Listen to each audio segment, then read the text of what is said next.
오늘은 마태복음 10장 16절 23절을 통해서 나중까지 견디라 하는 내용으로 함께 은혜를 받아 누리겠습니다. 예수님께서는 제자들을 보내시면서 때가 이르렀으니 하나님 나라가 가까웠다라고 선포하라고 제자들을 보내십니다. 그러나 예수님께서 제자들을 보내시지만 그 제자들의 길이, 즉 복음 전도의 길이 결코 순탄하고 평탄한 길만은 아닙니다. 그러므로 예수님께서는 마태복음 10장 16절을 통하여서 보라 내가 너희를 보냄이 양을 이리 가운데 보냄과 같도다. 그러므로 너희는 뱀같이 지혜롭고 비둘기같이 순결하라고 말씀하셨습니다. 이 말씀은 제자들의 앞길에 고난이 있다라는 것을 명시해 주고 계십니다. 이 말씀은 단순히 세상에 어떠한 위험이 있다라는 의미가 아니라 복음의 빛이 어두움의 백성들에게 선포될 때에 반드시 대적자들이 일어난다는 사실을 주지시켜 주시는 것입니다. 이어서 오늘 본문 내용들을 보게 되면은 예수님께서 제자들을 세상 속으로 보내셨다고 말씀합니다. 예수님은 제자들을 세상 밖으로가 아니라 세상 안으로, 세상과 격리된 게 아니라 세상 속에서 살아가도록 보내십니다. 복음은 세상을 피해 사는 것이 아니라 세상 속에서 세상과 더불어 살게 된다는 사실입니다. 그러므로 양과 이리의 비유는 제자들의 무력함과 세상의 어두움 곧 악함을 동시에 보여주는 것입니다. 즉 제자는 복음 선포에 있어서 그 어떠한 핍박도 고난 중에도 지혜와 순결성을 유지해야 한다는 것입니다. 요셉은 애굽의 노예로 팔려가서 노예 생활로 시작하였으나 그는 지혜롭게 행동하였으며 순결하게 살았습니다. 그의 지혜와 순결은 하나님의 섭리로 증거되기도 하지요. 또한 다윗은 가드왕 아가시 앞에서 미친 척까지 하였습니다.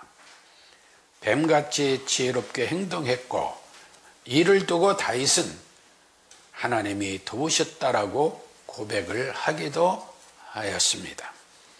이어서 예수님께서는 복음을 전하는 제자들에게 너희에게 고난이 있다라는 말씀을 17절로 22절을 통하여 말씀해 주시는데 17절을 보면 사람들을 삼가라 저희가 너희를 공의에 넘겨주겠고 저희 회에서 채찍질하리라.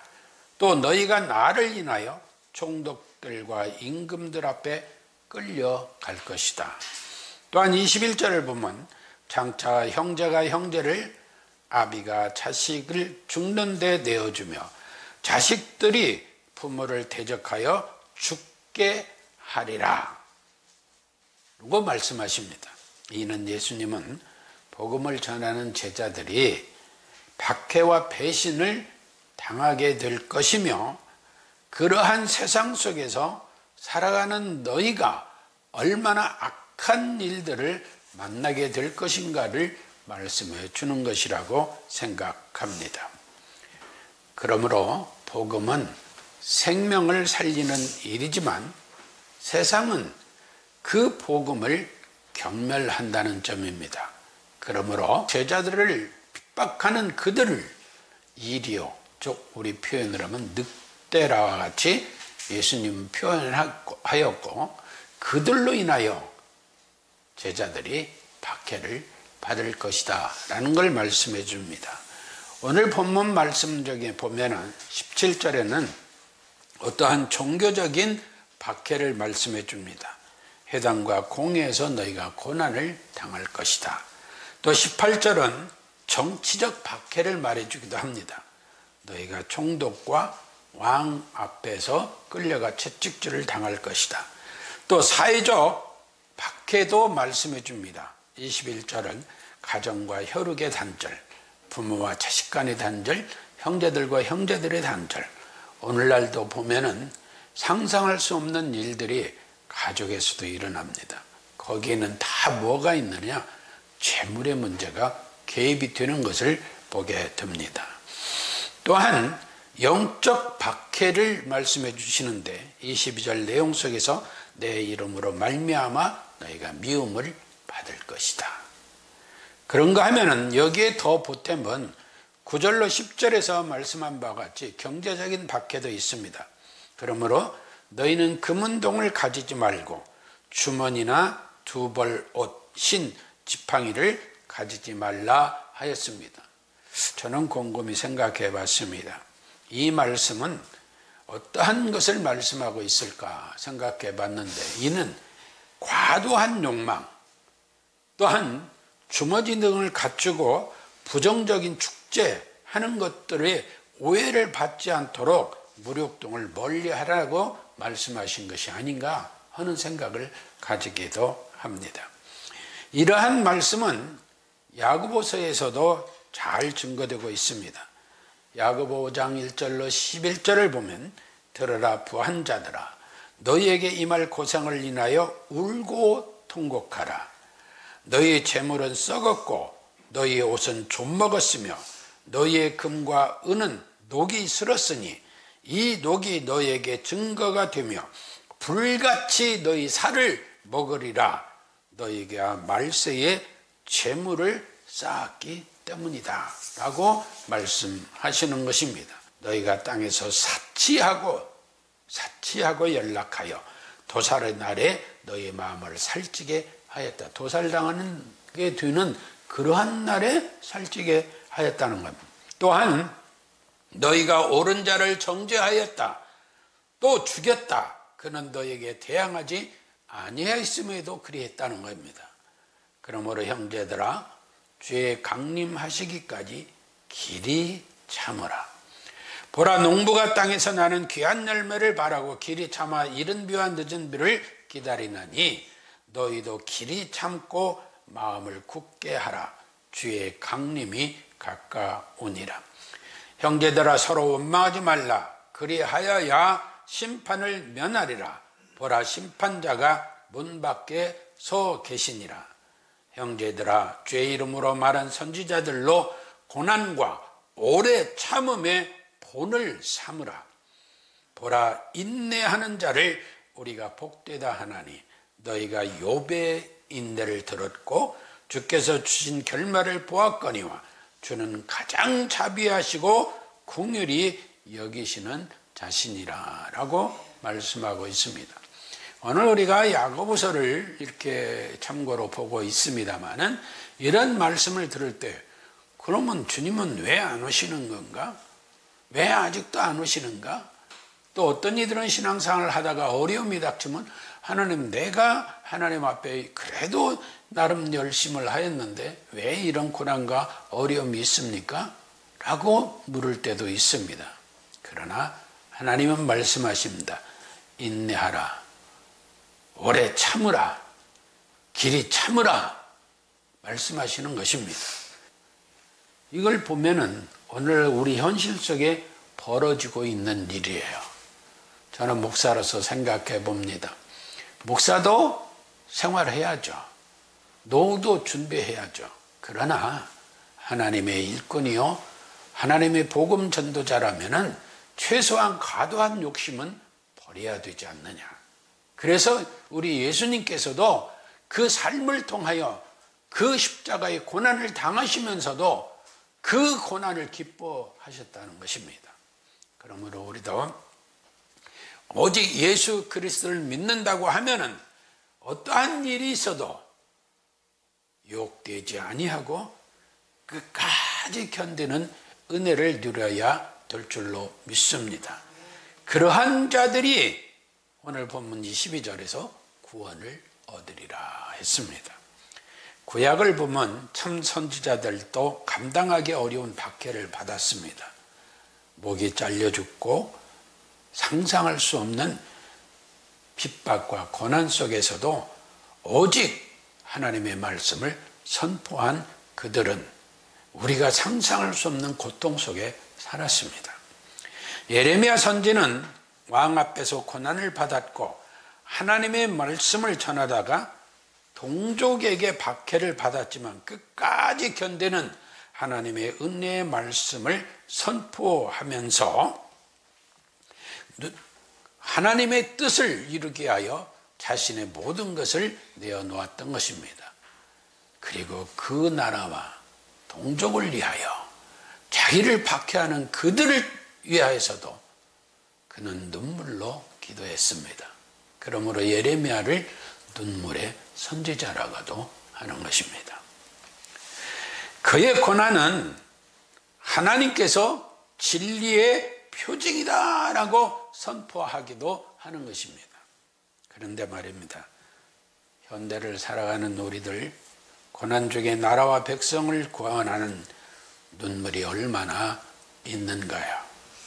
오늘날 우리 그리스도인들도 과도한 욕심 속에 과도한 무력 때문에 스스로를 괴롭히며 살아가는 이들이 얼마나 많은가. 또 그로 인하여서 많은 사람들을 짓밟고 괴롭게 하는 이들이 얼마나 많은가 하는 거예요. 그러면서도 죄된 줄 모르고 부끄러운 줄 모른다는 것입니다. 또한 여러분 생각해 보십시오. 많은 부를 가지고 많은 세력을 거느린 사람들 앞에 가서 사람들은 굴종적인 모습을 보입니다. 그런데 거기에 그리스도인들이 있다는 것은 참으로 부끄러운 일입니다. 그 굴종적인 모습을 보이는 그리스도인도 부끄럽지만 굴종하게끔 만드는 그 그리스도인들도 참으로 부끄러운 줄 알아야 될 줄로 압니다. 다니엘은 이방 나라의 포로로 끌려가서 이방왕 앞에서도 하나님과의 관계의 신앙을 지켰고 하나님의 권능과 은혜를 증거하면서 살았습니다. 그러나 그 다니엘의 삶이 우리가 볼 때 영화로웠느냐? 아니요. 고통스럽고 힘들었습니다. 고통스럽고 힘들었어요. 그래도 그는 그 은혜 가운데, 그 하나님의 은혜 가운데 신앙의 정절을 지켰던 것입니다. 그러나 19절로 20절은 너희를 넘겨줄 때 어떻게 또는 무엇을 말할까 염려하지 말라. 그때 너희에게 할 말을 주시리니 말하는 이는 너희가 아니라 너희 속에 말씀하시는 이 곧 하나님의 아버지의 성령이시니라 라고 말씀합니다. 다시 말하면 보혜사 성령의 도움이 있다. 즉 제자들이 하나님 나라가 가까웠다고 복음을 선포하고 다니는 그 현장에 그들이 말하는 그 말에 아버지 하나님의 성령이 말하게 하셨다는 것입니다. 여기서 우리가 한 가지 생각해야 될 부분이 있습니다. 그래, 하나님의 성령 안에서 복음을 전한다 할 때 하나님의 말씀에 벗어나지 아니하고 전해야 된다는 사실입니다. 그러면은 보세요. 복음 전도자가 저렇게 말하니까, 목사가 저렇게 말하니까 그것이 맞아. 그거보다는 본인 늘 마음속에도 전하는 자가 아버지의 성령의 메시지를 전한다면 내 안에 성령이 내주하지 아니하시고 성령이 은혜 베풀어 주시고 나를 도우시지 아니면 그 말씀이 성령의 말씀으로 들리겠어요? 따라서 우리는 항상 하나님 앞에 하나님의 은혜를 구하고 그 말씀들이 정말 하나님의 말씀에 기반한 것이라면 그 말씀을 마음반에 새기고 살아가도록 기도해야 될 줄로 믿습니다. 구약시대에도 성령께서 선지자들을 통해 말씀하셨음을 에스겔 2장 2절은 기록하고 있습니다. 그러므로 예수 그리스도의 부활, 승천을 목격한 제자들은 생명을 걸고 모였고 그 모인 현장에 오순절 날에 성령 충만함이 임하게 되었다는 것입니다. 언약의 성취자를 증거하고 고난 중에도 성령 하나님의 도움을 받아 순교의 길이라도 갈 수 있는 그런 성령 충만을 받았다 이 말씀입니다. 그러나 제자들이 당한 박해는 단순한 고난이 아니었습니다. 언약의 성취의 증언자들이 되어 구원의 복음을 선포하고 그 전도하는 그 도구로 쓰임 받을 때에 그들은 순교의 길까지 가게 되었던 것입니다. 이는 예수 그리스도의 십자가의 고난을 받으신 예수님을 증거하는 것이기도 하였습니다. 그들의 삶이 오직 예수 그리스도의 십자가의 죽으심과 부활을 증거하는 삶이었다는 것입니다. 그 제자들은 인간의 지혜가 아닌 성령 하나님의 능력으로 증언하였습니다. 그러므로 19절을 보면 너희를 넘겨줄 때에 어떻게 또는 무엇을 말할까 염려치 말라. 그때 무슨 말을 할 것인가를 주시리라.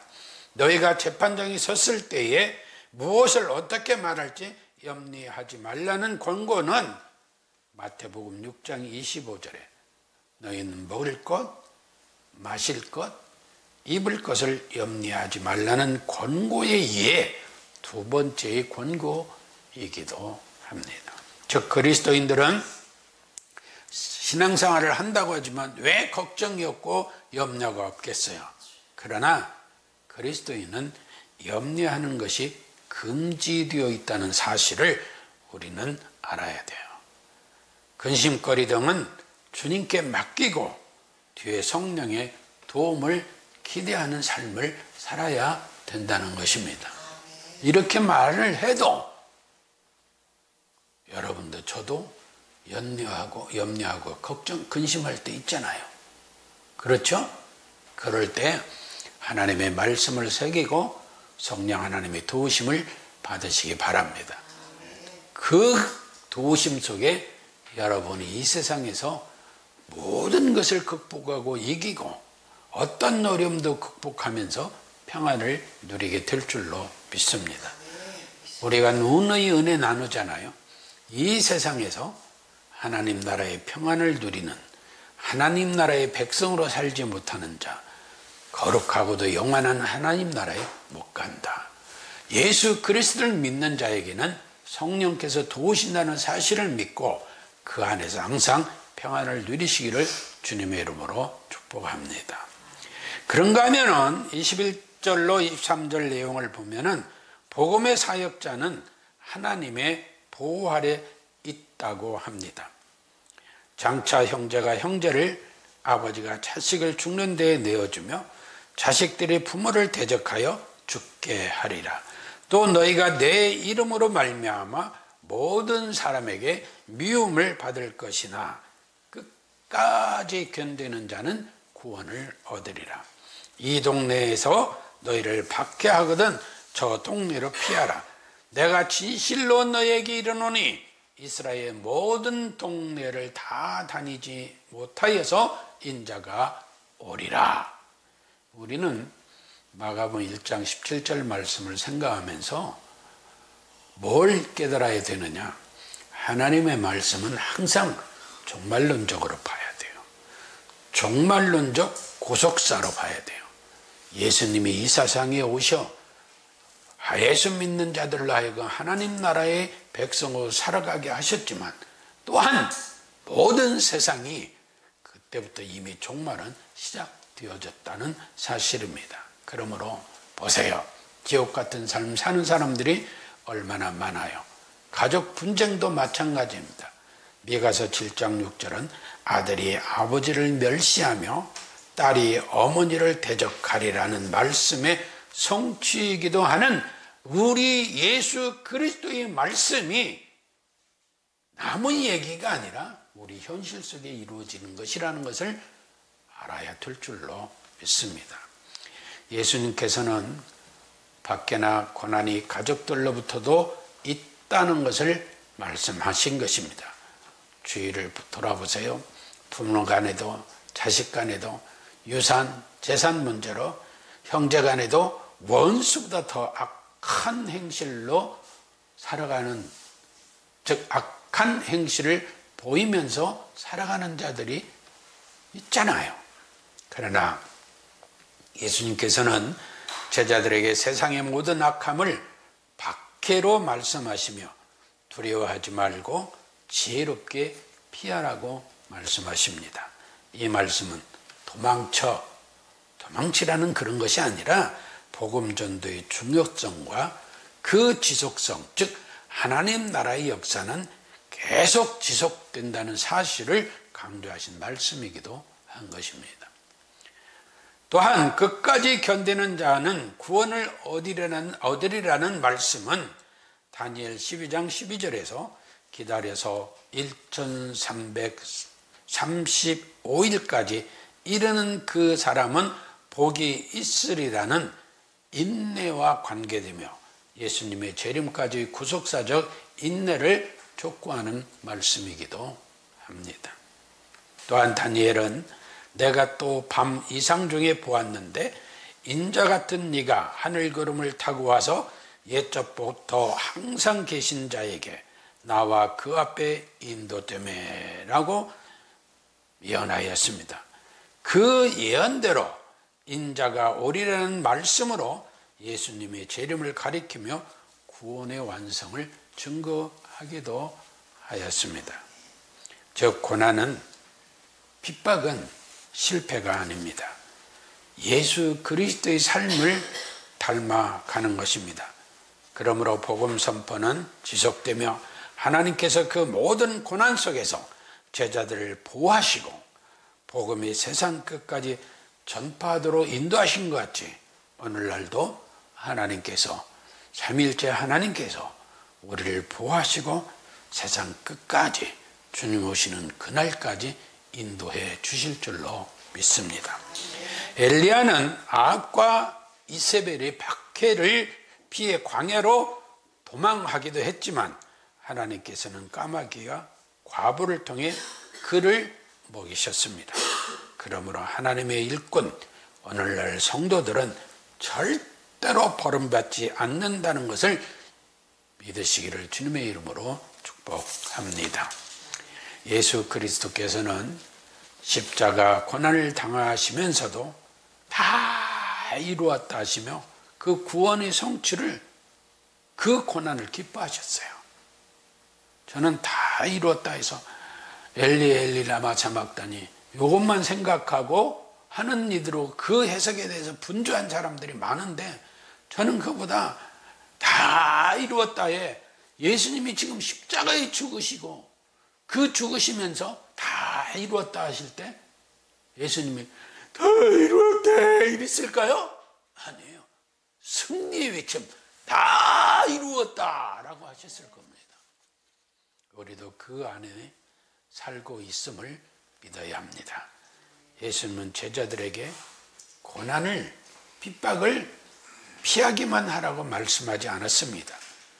오히려 고난도 각오하라, 그러나 두려워하지 말라 말씀하신 것입니다. 복음을 전하는 일, 또 신앙생활을 하는 일에는 때로는 세상 사람들로부터 이상한 눈초리와 미움을 받기도 합니다. 그러나 그 길 끝에는 하나님 나라의 상급이 있다는 것을 믿으시기 바랍니다. 성경은 그것을 약속하기 때문이에요.